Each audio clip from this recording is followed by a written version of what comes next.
राम राम दोस्तों, कैसे हो आप सब। उम्मीद करती हूँ अच्छे ही होंगे। मैं भी अच्छी हूँ। एक गीत लेकर आई हूँ राम जी का। कैसा लगेगा कमेंट में ज़रूर बताइएगा दोस्तों।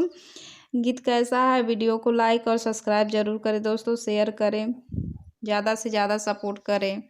केहू सबरी के देहले बा पैगाम सखिया, केहू सबरी के देहले बा पैगाम सखिया। आज सबरी के अगनाई है राम सखिया, आज सबरी के अगनाई है राम सखिया।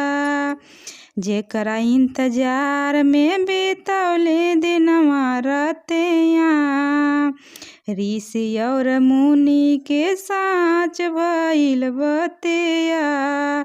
जेकरा इंतजार में बीतौले दिनवा रतिया, ऋषि और मुनि के साँच भइल बतिया। कि हमरा कुटी में करी है बेसराम सखिया, कि हमरा कुटिया में करी है बेसराम सखिया।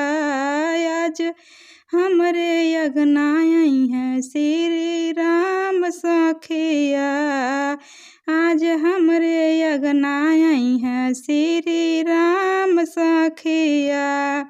आज सबरी अगनाई है श्री राम सखिया। झूठा झूठा बैरी राम जी के भाई गैला, ऊंच नीच भेद भाव राम जी मिटाई गैला।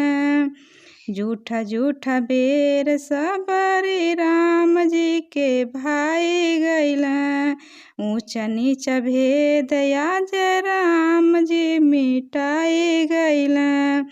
ते हमरा भगती के मिलल बा मकाम सखिया, ते हमरा भगती के मिलल बा मकाम सखिया। आज सबरी अगनाई है श्री राम सखिया, आज सबरी अगनाई है श्री राम सखिया।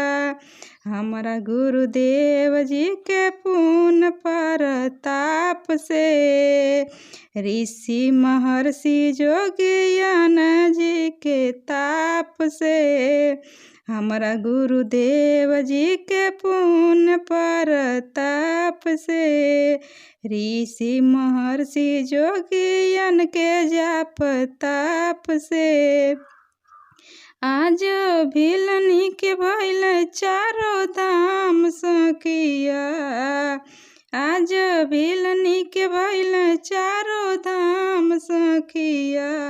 आज सबरी अगनाई है श्री राम सखिया, आज सबरी अगनाई है श्री राम सखिया।